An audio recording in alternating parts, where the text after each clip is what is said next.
नमस्कार दोस्तों, OCN network में आपका स्वागत है। मैं हूं ओमकार चौधरी और मेरे साथ आप देख रहे हैं कोलकाता से जुड़ रहे हैं पंकज बिस्वास जी, वरिष्ठ पत्रकार। उनका अपना चैनल भी है, उसके बारे में भी हम जानकारी देंगे आपको। पंकज जी, बहुत स्वागत है आपका, बहुत अभिनंदन आपका। Thank you sir. Pankaj ji, कुछ घटनाएं घटी हैं जो थोड़ा सा चिंता में डालने वाली हैं। एक तो ये दो जगहों पर क्लैश होना प्रधानमंत्री की रैली से ठीक पहले। पुलिस स्टेशन के सामने टीएमसी बीजेपी के कार्यकर्ताओं का जुटना, आपस में मारपीट, पथराव, बमबाजी, इसके अलावा 100 बम बरामद होना।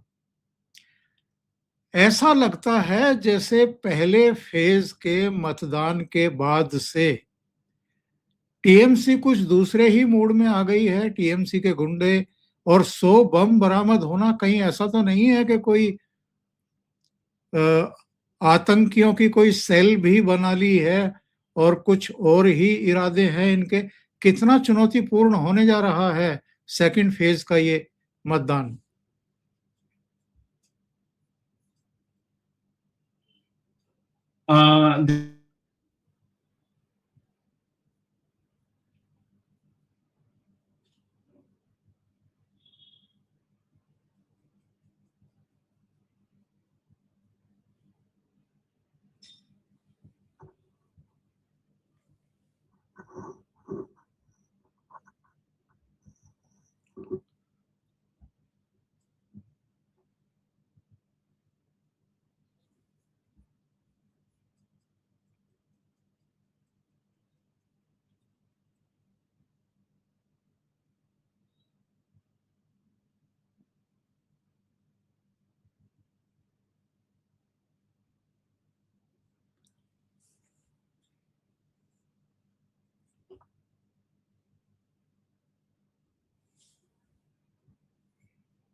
सर थोड़ा सा नेटवर्क का इशू आया था जिसके वजह से लग रहा है कि कट कोई गया बात था मेरा नेटवर्क। कोई नॉट बात नहीं, वो तो कंटिन्यू। एडिट हो जाएगा। जी हाँ जी सर, जरा सवाल अगर फिर से करते तो सर। पंकज जी, जो क्लैश जी। हुए हैं टीएमसी और बीजेपी के कार्यकर्ताओं के हम्म, बीच में, बमबाजी हुई है, पत्थरबाजी हुई है, हम्म, इसके अलावा 100 बम बरामद हुए हैं। तो ये कहीं हम्म, ऐसा तो नहीं है कि फर्स्ट फेज का जो चुनाव हुआ है उसकी जो एक दिशा समझ में आ रही है सबकी, और 93% जी के आसपास टर्नआउट हुआ है, उससे जी टीएमसी जी। बौखला गई है और सेकंड फेज में कुछ हिंसा की आशंका पैदा हो रही है। सर 100%, क्योंकि टीएमसी जो जीतती है वो हिंसा के मतलब बदौलत ही तो जीतती है। उनका तो मतलब ममता बनर्जी से लेकर निचले तबके के जो नेता हैं, निचले स्तर के तृणमूल स्तर के जो नेता हैं, सारे वो भय की राजनीति ही करते हैं। देखिए, आपको पता होगा, वो काफी फेमस हुआ था, जरूर आपको पता होगा कि ममता बनर्जी ने करीब 1 महीने पहले जब वो धरना प्रदर्शन कर रही थी कोलकाता में, तब उन्होंने बताया था कि एक कम्युनिटी है जो 1 सेकेंड उनको लगेगा कि हिंदुओं को बर्बाद करने में। तो वो तो डर की राजनीति ही करती है। अभी भी उन्होंने 3-4 दिन पहले एक पब्लिक रैली में कोलकाता में उन्होंने बताया कि मैं अगर वापस आ गई तो इस बार जो बीजेपी के लिए काम कर रहे हैं, खासतौर से पत्रकार हो सकते हैं या इंडिपेंडेंट जर्नलिस्ट है, जो ममता बनर्जी को लगता है कि जो उनके फेवर में नहीं है, उनको उन्होंने बकायदे कहा है कि वो लड्डू खिलाएंगे, नारियल के लड्डू। तो वो नारियल के लड्डू एक्चुअली इनर मीनिंग उसका कुछ और है। अभिषेक बनर्जी, आपको पता होगा, अभिषेक बनर्जी भी 1 सप्ताह पहले उन्होंने बताया है, उन्होंने एक धमकी दी है, कहा है कि इस बार अगर मैं ममता बनर्जी की तरह अच्छा नहीं हूँ, मैं अगर इस बार वापस आ गया, मतलब अगर पार्टी वापस आ गई, तो मैं इस बार डीजे बजाऊंगा। तो डीजे बजाने का मतलब क्या है, ये हम लोगों को पता है, क्योंकि 2021 में डीजे बजाया गया था। और ये डीजे जो शब्द है, इसको कॉइन किया था वो ज्योतिप्रिय मल्लिक ने, जो खाने के घोटाले में, जो राशन घोटाले में जो गिरफ्तार हुए थे। तो उन्होंने भी बताया था, बोला था कि 2021 में वो डीजे बजाएंगे। तो डीजे, उनका डीजे बजाने से कितने कार्यकर्ता बीजेपी के मारे गए, वो तो हम लोगों ने देखा है। हम लोगों पे भी बहुत सारे केस हुआ है यहाँ पे बंगाल में। बहुत सारे पत्रकार गिरफ्तार हुए हैं, यूट्यूबर गिरफ्तार हुए हैं। तो ये this is very common in West Bengal, ये डर की जो राजनीति है ममता बनर्जी की। और उनको पता है कि बीजेपी जो है फर्स्ट फेज में कहीं ना कहीं 100 से आसपास बीजेपी को सीट आने वाला है, 100 से 110 के बीच में। हालांकि बीजेपी के जो सीनियर लीडरशिप है उनका कहना है कि 120 के आसपास जा सकती है BJP. But thing is that कि हम लोगों का मानना है 110 कम से कम तो बीजेपी इस बार आएगी। तो जिसकी वजह से ममता बनर्जी को भी पता चल रहा है कि कुछ ना कुछ गड़बड़ है इस बार। फर्स्ट फेज में उनके हाथ से पूरा मामला निकल चुका है और 142 सीट है सेकेंड फेज में। और मैक्सिमम हम लोगों को लग रहा है कि फर्स्ट फेज में भी टीएमसी को 40 के आसपास सीट आना चाहिए। तो अगर पावर में आना है तो और ममता बनर्जी को 110 लाना पड़ेगा 142 के अंदर, जो बहुत हार्ड दिखता है फिलहाल आंकड़ों के हिसाब से। लेकिन जो भी हो, सरकार तो कोई छोड़ना नहीं चाहता, कोई सत्ता जाने नहीं देना चाहता है। तो जिसकी वजह से वो कोशिश कर रहे हैं कि जितने से ज्यादा सीट हो सके वो लाए। और ममता बनर्जी ने परसों कहा है भवानीपुर के रैली से कि अगर इस बार बीजेपी मतलब 100 से ज्यादा पार कर गई तो बीजेपी कहीं तोड़ जोड़ के सरकार बना लेगी। और इसलिए हम लोगों को ज्यादा से ज्यादा वोट दीजिए, बीजेपी टीएमसी को सरकार में एकदम क्लीन स्वीप से लाइए, नहीं तो बीजेपी पार्टी तोड़ के सरकार बना लेगी। तो ममता बनर्जी को कहीं ना कहीं डर है, इस बार उनकी हालत बहुत पस्त है। तो अल्टीमेटली देखते हैं सर, 4 तारीख को पता चल जाएगा कि क्या होने वाला है। पंकज जी, आपने दो बयानों का जिक्र किया है। एक ममता बनर्जी जी का बयान जिसमें उन्होंने कहा था कि अगर 1 सेकंड में वो हिंदुओं को खत्म कर देंगे, और दूसरा अभिषेक बनर्जी का बयान। तो जी इन बयानों ने क्या ध्रुवीकरण के लिए हिंदुओं को एकजुट नहीं कर दिया है इस बार? और दूसरे इसी से संबंधित एक सवाल है। ये जानकारी मिल रही है कि जिस कोलकाता में भारतीय जनता पार्टी का खाता नहीं खुलता था, उस हम्म। कोलकाता की धड़कनें भी इस बार कुछ और बयान कर रही हैं। सर बात तो सही है, क्योंकि बीजेपी का कोलकाता में खाता खुलना मुश्किल था। 2021 में भी कोलकाता से बीजेपी का कोई खाता खुला नहीं था, अच्छा रिजल्ट था नहीं। और बुरी तरीके से बीजेपी हारी थी यहाँ बहुत सारे सीट में, जैसे चौरंगी हो गया, बेलीघाटा हो गया, जहाँ 70-70 हजार का फासला था, कहीं 60-65 हजार का फासला था दोनों पार्टियों में। और ये विधानसभा के हिसाब से ये बहुत बड़ा फासला माना जाता है। तो लोकसभा में ही 50-60 हजार का अगर फासला आ जाता है दो पार्टी में, तो उसको एक अच्छा विक्ट्री माना जाता है। तो इस हिसाब से बीजेपी की हालत बहुत खराब थी। लेकिन 2024 में हमने पहली बार देखा कि बीजेपी यहाँ 45 वार्ड्स में, करीब 40 से ऊपर वार्ड में, 45 वार्ड में बीजेपी जो है बढ़त लेके आई थी 2024 के आंकड़ों के हिसाब से। तो उसी समय से लग रहा था कि बीजेपी इस बार कोलकाता में आ, उनको अच्छा वोट मिलने के आसार हैं 2026 इलेक्शन में, क्योंकि लोकसभा से कुछ ना कुछ समझ में आता है। क्योंकि लोकसभा में ये होता है कि लोग ज्यादा बीजेपी को वोट करते हैं, टीएमसी को कम करते हैं, क्योंकि बीजेपी नेशनल पार्टी है। अगर टीएमसी 42 सीटों से जीत भी गई तो सरकार नहीं बना पाएगी। लेकिन फिर भी कुछ ना कुछ तो वहां लोगों को लगने लगा, क्योंकि लोग बीजेपी को वोट कर रहे हैं आगे आके कोलकाता में भी।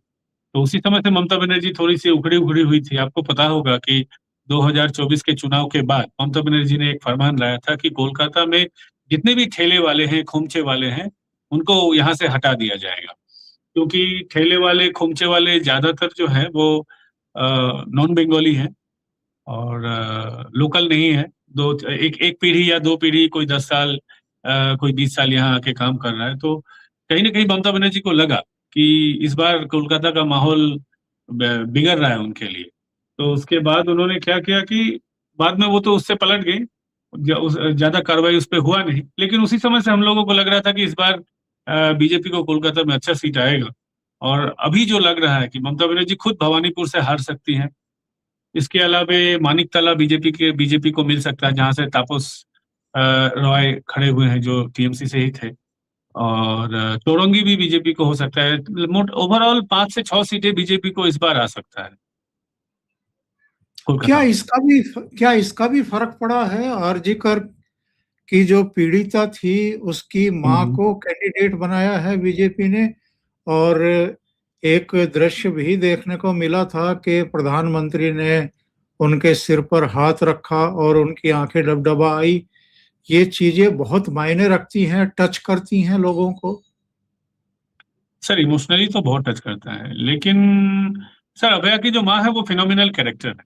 बीजेपी ने इससे पहले जितने भी नॉन पॉलिटिकल कैरेक्टर को पार्टी में लाया था, किसी ने ना इस तरीके से कैंपेन किया, ना इस तरीके से बीजेपी को सपोर्ट में। आपको पता होगा कि बीजेपी ने इससे पहले कृष्णनगर में राजमाता को खड़ा किया था, लेकिन 2024 के बाद उनको वो दिखती भी नहीं है पार्टी में। और संदेश खाली आंदोलन की जो रेखा पात्रा को लाया था, वो भी ज्यादा, उससे भी बीजेपी को ज्यादा फायदा हुआ नहीं। लेकिन अभया की जो माँ है वो फिनोमिनल कैरेक्टर है। She is really working hard और जीतने के लिए काम कर रही है, क्योंकि वो चाहती है कि उनकी बेटी को जो अभी तक न्याय नहीं मिला, उनको, उनके परिवार को जो न्याय नहीं मिला, वो न्याय मिले। और वो उनके जज्बे से भी दिखता है। बहुत अच्छा कैंपेन कर रही है। और नॉट ओनली दैट, उस सीट के वजह से नॉर्थ 24 परगना में सर बहुत बड़ा इफेक्ट पड़ेगा। सिर्फ कोलकाता नहीं, कोलकाता, नॉर्थ 24 परगना, हावड़ा, हुगली, जिस इलाके में बीजेपी कमजोर थी, इन सब जगहों को बीजेपी एक तगड़ा, वहां पे इमोशनल बूस्ट मिला है अभया की माँ की वजह से। और ये तो एक्चुअली बहुत बड़ा प्लस पॉइंट है कि उनकी माँ मतलब अभया की माँ खड़ी हुई है पार्टी के लिए। और अच्छा वो कैंपेन कर रही है, इमोशनल कैंपेन कर रही है, न्याय मांग रही है, जिसका फायदा बीजेपी को कोलकाता और उसके सराउंडिंग जिलों में, नॉर्थ हो गया, साउथ हो गया, हावड़ा, हुगली, यहाँ भी बीजेपी को कहीं ना कहीं यहाँ पे एक इमोशनल टच मिला है। एक बार एडवांटेज तो इससे जरूर मिला है। एक सीन हमने आपने देखा था, प्रधानमंत्री हुगली में एक नौका पर सवार हैं, जी जी बैकग्राउंड जी। में, बैकग्राउंड में हावड़ा ब्रिज। इसके अलावा उन्होंने कुछ सुबह सैर करने वालों से बातचीत की, हम्म, एक शादी समारोह में पहुंच गए, हम्म, उन्होंने जो है झाल मुड़ी खाई। ये सब हम्म। चीजें जो हैं, ये आम आदमी को कहीं ना कहीं इफेक्ट करती हैं, एक प्रभाव पड़ता है इनका। सर आम आदमी पे कितना प्रभाव पड़ता है ये तो पता नहीं, लेकिन चुनाव के वक्त ये सब करना तो बहुत आम बात है और करना भी चाहिए। हेडलाइन मैनेजमेंट बहुत अच्छा बनता है। और बंगाल में हेडलाइन मैनेजमेंट का बहुत यहाँ पे चुनाव के समय इसका इफेक्ट तो जरूर दिखता है, क्योंकि ममता बनर्जी यही सब करती है। कभी कभी अनशन बोलती है, कुछ अनशन करती है, और घंटा उल्टा मतलब लटका के वो बजाने लगती है, नारियल फेंक के मारने लगती है। ये तो ममता बनर्जी का स्टाइल है। लेकिन प्रधानमंत्री जी तो कुछ गलत नहीं कर रहे हैं, लेकिन अच्छा कर रहे हैं। और एक्चुअली मुझे लगता है कि वो बंगाल के, जो बंगाल का कल्चर है, इसके साथ कनेक्ट करना चाह रहे हैं। ये नौका विहार हो गया, झालमुड़ी खाना हो गया, मंदिर में जाना हो गया, मुझे लगता है कि बंगाल के कल्चर के साथ वो कनेक्ट करना चाहते हैं। क्योंकि बीजेपी के खिलाफ सबसे बड़ा कंप्लेन है टीएमसी का कि दे आर आउटसाइडर्स, और बंगाल की संस्कृति को नहीं समझते हैं। वो अपनी संस्कृति हम पे लादना चाहते हैं। तो ये टीएमसी का एक नैरेटिव है, जिसको बीजेपी, मुझे लगता है कि प्रधानमंत्री उसको काउंटर कर रहे हैं, और बड़ी अच्छी तरीके से काउंटर कर रहे हैं उसको। आपको पता होगा कि ममता बनर्जी ने कुछ दिनों पहले कहा था कि बीजेपी आएगी तो यहाँ मच्छी खाने नहीं देगी, बंद कर देगी, यहाँ मछली बंद कर देंगे। उसके बाद हमने देखा कि अनुराग ठाकुर मछली खा रहे हैं। बीजेपी के जो वेस्ट बंगाल के बहुत सारे नेता है, मछली लेके प्रचार कर रहे हैं। तो ये नैरेटिव की लड़ाई है, और बीजेपी हर खेमे में इस बार अच्छे तरीके से लड़ रही है। अब आते हैं सीटों पर। जी। अगर हम 2021 का देखें तो हम्म, 77 में से 59 सीटें फर्स्ट फेज के इलेक्शन के क्षेत्र थे, उनसे बीजेपी की आई थी। और जो सेकंड फेज में 142 सीटों के लिए मतदान होने वाला है 29 को, हम्म, यहां से केवल 18 सीटें मिली थी। हम्म, अगर बंगाल में परिवर्तन हो रहा है, जो दिख भी रहा है, बहुत सारे समीक्षकों का कहना है हम्म। कि परिवर्तन दिखाई दे रहा है, लोग वोकल हैं, कह रहे हैं, पहली बार खुल करके कहने की हिम्मत दिखा रहे हैं। तो क्या ये जो 142 सीटों के लिए अब अंतिम चरण का मतदान होने जा रहा है, इसमें बीजेपी उम्मीद करे कि जिन क्षेत्रों में उसको कामयाबी नहीं मिली थी, इस बार उसको वहां भी कामयाबी मिलेगी? कामयाबी तो सर मिलना तो तय है, क्योंकि देखिए कुछ कुछ जिले हैं जो फर्स्ट फेज में भी, कुछ कुछ जिले थे 2021 के हिसाब से देखें तो वहां भी बीजेपी का अच्छा रिजल्ट नहीं था। और 2021 के बाद खास करके बीरभूम इलाके में, और आपका पुरुलिया इलाके में, बीरभूम, पुरुलिया, और है आपका झारग्राम, इस इलाके में बीजेपी को 2024 में भी काफी नुकसान सहना पड़ा था। तो अभी सिचुएशन बदल गया है। बीरभूम और आपका बीरभूम, झारग्राम, पुरुलिया, इस सब इलाके में बीजेपी ने फिर कमबैक किया बहुत अच्छी तरीके से। 2024 में हुगली में भी बीजेपी वो डाउनफॉल आया था। 2021 के बाद बहुत जगह बीजेपी के हाथ से निकल गया था पॉलिटिकली। तो बीजेपी ने वहाँ अच्छी तरीके से काम किया है और उन सभी जगहों पे रिकवर भी किया है बहुत अच्छी तरीके से, जो चुनावी नतीजों में दिखेगा आगे। और सेकेंड फेज की अगर बात करें तो वहाँ सेकेंड फेज में हुगली है ऑब्वियसली, हावड़ा है। हावड़ा में अभी भी बीजेपी थोड़ा सा कमजोर दिख रहा है कुछ कुछ इलाकों में। साउथ 24 परगना में कुछ कुछ इलाकों में बीजेपी कमजोर दिख रहा है, लेकिन ओवरऑल साउथ 24 परगना में मुझे अब भी लगता है कि टीएमसी का जो वो रिजल्ट होगा वो बीजेपी की तुलना में अभी भी अच्छा होगा। लेकिन हुगली में बीजेपी ने कमबैक किया है। नदिया तो बीजेपी का स्ट्रॉन्ग जोन बराबर था, अभी भी है। नदिया में मुझे लगता है कि सिर्फ 3 सीटें मैक्सिमम टीएमसी को आ सकता है, वो है आपका चापड़ा विधानसभा, पलासीपाड़ा, तेहट्टो। इस इन इन 3 विधानसभा को छोड़ के बाकी इलाकों में बीजेपी का ही नदिया में डोमिनेंस रहेगा। और अगर उत्तर 24 परगना की बात करें, जो सबसे बड़ा जिला है वेस्ट बंगाल का, वहाँ बीजेपी को 15 से 18 सीटें आ सकती है। मैक्सिमम सीटें आएंगी आपका बनगांव सब डिवीजन से, और बनगांव सब डिवीजन से मैक्सिमम सीटें आएंगी। इसके अलावा आपका बैरकपुर सब डिवीजन से कुछ सीटें आएंगी, जैसे कि आपका जगद्दल हो गया, नुआपाड़ा हो गया, और ग्रेटर कोलकाता इलाके में दमदम सीट मुझे लगता है कि आना चाहिए, बारासात आना चाहिए, और हावड़ा की सीटें आनी चाहिए। उस इलाके से और 2-3 सीट बीजेपी को मिलेगा। और बसीरहाट, जो कि मुस्लिम प्रभावित इलाका ज्यादा है, मुस्लिम डोमिनेंस वहाँ है, लेकिन वहां से भी मुझे लगता है कि बसीरहाट उत्तर और हिंगलगंज तो आना चाहिए। और संदेशखाली में भी कांटे की टक्कर है, किसी को भी सीट मिल सकता है। ओवरऑल मुझे लगता है कि बीजेपी कंफर्टेबल जगह में रहेगा इस बार, और 150 प्लस ही रहेगा। 160 165 तक बीजेपी जा सकती है अभी तक जो रुझान है। लेकिन बीजेपी के नेताओं से जो बात है, उनका कहना है कि इस बार लैंडस्लाइड विक्ट्री होगा। मैंने 2-3 दिन पहले विप्लव देव से बात किया ना, तो उन्होंने बताया कि उनका कहना है कि बीजेपी को इस बार 170 से नीचे नहीं आएगा। ये उनका कॉन्फिडेंस है, बट आंकड़ों के हिसाब से अभी भी लगता है कि बीजेपी 160, 165, 170 तक जा सकती है। बड़ी बात है, ये बहुत महत्वपूर्ण सूचना आपने दी है पंकज जी। लेकिन मेरा एक सवाल ये है कि जिस तरीके से 100 बम बरामद हो रहे हैं, टीएमसी के लोग जो है वो स्ट्रीट पर आने शुरू हो चुके हैं, जो जी। फर्स्ट फेज के इलेक्शन से पहले चुनाव पूर्व हिंसा तो कम से कम नहीं जी। ही हुई थी, सेकंड फेज से पहले चुनाव पूर्व हिंसा हो रही है, एक कांग्रेस कार्यकर्ता की हत्या कर दी गई है। ये कितनी बड़ी चुनौती होगी चुनाव आयोग के लिए कि इसको नियंत्रित करे और नियंत्रित करने के साथ साथ ठीक तरीके से चुनाव ऑर्गेनाइज करा पाए। सर देखिए, चुनावी हिंसा, जिस हिंसा की आप बात कर रहे हैं, ये सर एक्चुअली बंगाल के पर्सपेक्टिव से देखें तो इसको हम लोग हिंसा मानते ही नहीं है, क्योंकि यहाँ तो पत्रकार ही 10 जगह पे बम गिरवा देता था खबर करवाने के चक्कर में। तो पत्रकार तो छोड़ दीजिए, इस बार नेता भी बम गिरा नहीं पाए। और चुनाव से पहले 10 से 20 हत्याएं हो जाती थी, पॉलिटिकल मर्डर्स, इस बार एक भी नहीं हुआ है। और हाँ, झड़प में 2 लोगों की मौत 3 लोगों की मौत हुई है। एक कांग्रेस के कार्यकर्ता की मौत हुई है, एक उसमें सीपीएम के सपोर्टर है, और एक दांतन इलाके में आपका वो पश्चिम मेदिनीपुर इलाका कहलाता है। दांतन में वहाँ के जो प्रत्याशी थे, मतलब हैं अभी भी, प्रत्याशी के मतलब रैली पे एक हमला हुआ था, और वो नेशनल मीडिया पे भी न्यूज हुआ था। तो वहां पे मतलब जो मतलब लड़के को चोट लगी थी, वो मारा गया है। टोटल 3 हुआ है, लेकिन this is not a big issue for us, क्योंकि बंगाल में ये कुछ है ही नहीं, चुनाव के पहले का मामला बोले या बाद का मामला। लेकिन अपेरेंटली चुनाव के दिन आप देखेंगे कि ज्यादा उतना कुछ हुआ नहीं। सिर्फ करीमगंज में एक वहां पर बीजेपी प्रत्याशी पे हमला हुआ था, और 2-3 छुटपुट ऐसी घटनाएं घटी है। लेकिन ओवरऑल कह सकते हैं कि शांतिपूर्ण इलेक्शन ही हुआ है। हाँ, ये बात है कि सेकेंड फेज काफी महत्वपूर्ण है, क्योंकि अब डायमंड हार्बर का इलाका है, जहां से 7 लाख से जीतने वाले सांसद हैं हमारे अभिषेक बनर्जी, जहां से हैं। मुस्लिम डोमिनेटेड बहुत सारे इलाके हैं जहां पे एक्चुअली आईएसएफ के साथ झड़प होता है टीएमसी का। मुसलमान के ही 2 गुट में उन लोगों का अपना अपना झगड़ा बंद होता है यहाँ पे।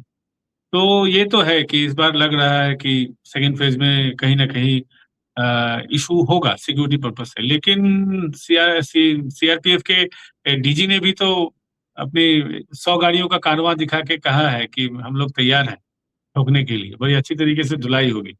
और पुलिस का भी सर जो है एटीट्यूड चेंज हो गया है इस बार। आपने भी 2-4 वीडियो ऐसे देखे होंगे कि टीएमसी के कार्यकर्ता को ही पीट रहे हैं। जो पुलिस इतने दिन टीएमसी की सेवा करती थी, अब उनकी डंडे से सेवा कर रही है। तो ये काफी घरों बड़ा से बदलाव है। घरों से खींच खींच करके इस हाँ बार हाँ, सुताई की गई। बिल्कुल। एकदम सुताई बड़ी बड़ी बढ़िया तरीके से सुताई हो रही। तो हाँ। मैंने अपने 20 साल के पत्रकारिता के करियर में तो कभी ये नहीं देखा कि जो सत्ता पक्ष के लोग हैं उनकी इस तरीके से डंडा सेवा हो रहा है। तो कुछ अलग हो रहा है इस बार के इलेक्शन में। तो फिर भी मुझे लगता है कि पुलिस मैनेज कर लेगी, क्योंकि बम बरामद हो रहे, बंदूक बरामद हो रहे, जो लोग प्रॉब्लम कर सकते हैं इलाके के टीएमसी के नेता, उनको नजरबंद किया जा रहा है चुनाव के दिन। अ, बीरभूम में भी हुआ है। डायमंड आपका वो नंदीग्राम में फर्स्ट फेज में आपने देखा होगा कि वहाँ के एक मुस्लिम लीडर थे वहाँ के, जो शुभेंदु अधिकारी के कंप्लेन के बाद तो वो तो घर छोड़ के भाग गए। उनकी बीवी बोल रही कि 2 दिन से मेरा पति घर नहीं आया है, तो हम ही लोग सिर्फ औरत लोग हैं, आप लोग चले जाइए यहाँ से। बेचारे विनती कर रहे थे किसी तरीके से। तो इस बार माहौल कुछ अलग है। जो डराना चाह रहे हैं वो खुद डरे हुए हैं। रात के अंधेरे में बाइक में निकल रहे हैं, लेकिन बाइक में भी अपना मुंह बांध के वो निकल रहे हैं। तो लग रहा है कि जो डराना चाहते हैं वो भी डरे हुए हैं। पंकज जी, जी। भवानीपुर में नंदीग्राम तो रिपीट नहीं होने जा रहा है। मुझे तो लगता है कि रिपीट हो जाएगा, क्योंकि ओ। शुभेंदु अधिकारी चुनावी राजनीति के माहिर आदमी हैं। और ममता बनर्जी उन पे कुछ जब वो टीएमसी में थे, ममता बनर्जी के सबसे भरोसे के आदमी थे। जहाँ पे मालदा मुर्शिदाबाद में सीपीएम कांग्रेस को नहीं तोड़ पाई थी, वहां शुभेंदु अधिकारी ने मालदा मुर्शिदाबाद में कांग्रेस को बर्बाद करके रखा था। आज कांग्रेस की जो बर्बादी हालत है, कांग्रेस जो आज साइन बोर्ड बन चुका है वेस्ट बंगाल में, उसके बड़े खिलाड़ी हैं शुभेंदु अधिकारी। तो उनको पता है कि इलेक्शन मैनेजमेंट में क्या होता है, चुनाव कैसे करवाया जाता है, चुनावी जो खेल होता है उसमें ये शुभेंदु अधिकारी बड़े माहिर आदमी हैं। ममता बनर्जी वहां से जो जीतती है वो 2 वार्ड है, मुस्लिम बहुल वार्ड से वो जीतती है। तो वहाँ बिहाइंड द सीन बहुत कुछ चल रहा है जो सब कुछ कैमरा में नहीं बता सकते हैं। ममता बनर्जी को भी पता है, ऐसा नहीं कि ममता बनर्जी नहीं जानती है, लेकिन इस बार उनके पाले में सिक्के बहुत कम है। जी बोलती थी ना कि खेला होबे। तो खेला तो हो रहा है, लेकिन वो सिर्फ देख रही है, मूक दर्शक बनी हुई है, क्योंकि उनके हाथ से पुलिस जा चुका है। आईपैक जो खेला करता था, आईपैक खेला करने लायक नहीं इस बार रहा है। पुलिस का पावर जा चुका है उनके हाथ से। तो जो मेन पावर था उनका, आईपैक एंड पुलिस, तो दोनों लंगड़ा के चल रहे हैं अभी। ममता ने गलती तो नहीं कर दी एक ही कॉन्स्टिट्यूंसी से लड़ने की?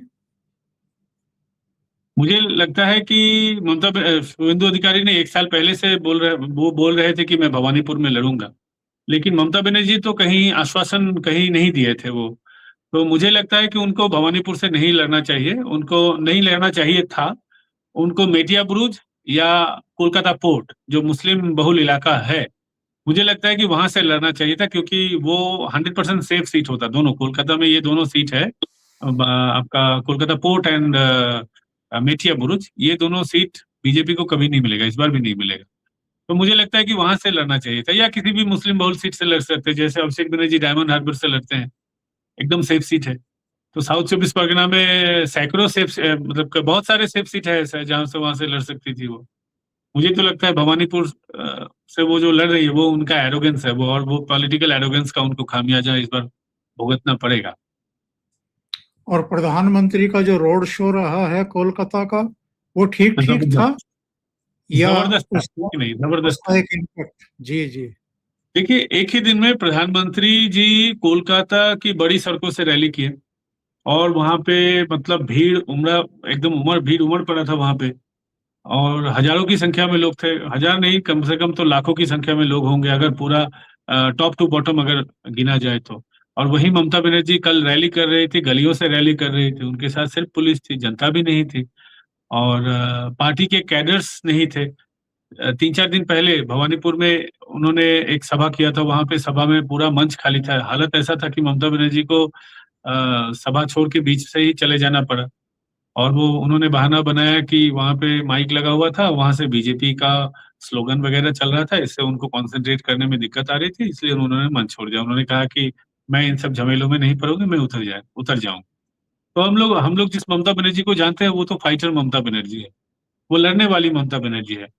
और अब दिख रहा है कि वो मैदान छोड़ने की कोशिश कर रही है किसी तरीके से, कोई नखरा करने की कोशिश कर रही है, चोटिल होने की कोशिश कर रही है, लेकिन अभी तक वो चोटिल होने का नाटक भी नहीं कर पा रही इस बार, क्योंकि वो इस बार नहीं चलेगा। वो एक बार जो हो गया 2021 में पांव टूटने वाला, इस बार वो बोल रही थी कि हेलीकॉप्टर पे ड्रोन से हमला हुआ है। पता नहीं कितना शक्तिशाली वो ड्रोन था, वो DJI का वो जो टॉय ड्रोन होता है फोटो खींचने वाला, वो कितना शक्तिशाली होता है कि एक खड़े हेलीकॉप्टर को चोट पहुंचा सके, मुझे मालूम नहीं, लेकिन 3 बंदे गिरफ्तार हुए थे। लेकिन इस बार कुछ चल नहीं रहा है खास उनका। और अगर चुनाव हारती है और बीजेपी की सरकार बनती है तो पश्चिम बंगाल की राजनीति में रहेंगी, या जो पूर्ववर्ती करते रहे हैं उन्हीं की तरह चुप करके बैठ जाएंगे? सर ये बताना तो इट्स वेरी अर्ली टू से दिस, बट पश्चिम बंगाल में हमने सिद्धार्थ शंकर राय को भी देखा है कि उन्होंने चुनाव हारने के बाद बाहर नहीं आए। Buddhadeb Bhattacharya is latest example कि वो चुनाव हारने के बाद ज्यादा बाहर नहीं आए, सिर्फ एक बार एक ब्रिगेड रैली में आए थे CPIM को, उसके बाद उनकी तबीयत इतनी खराब हो गई थी कि वो उसके बाद राजनीति में रहे नहीं।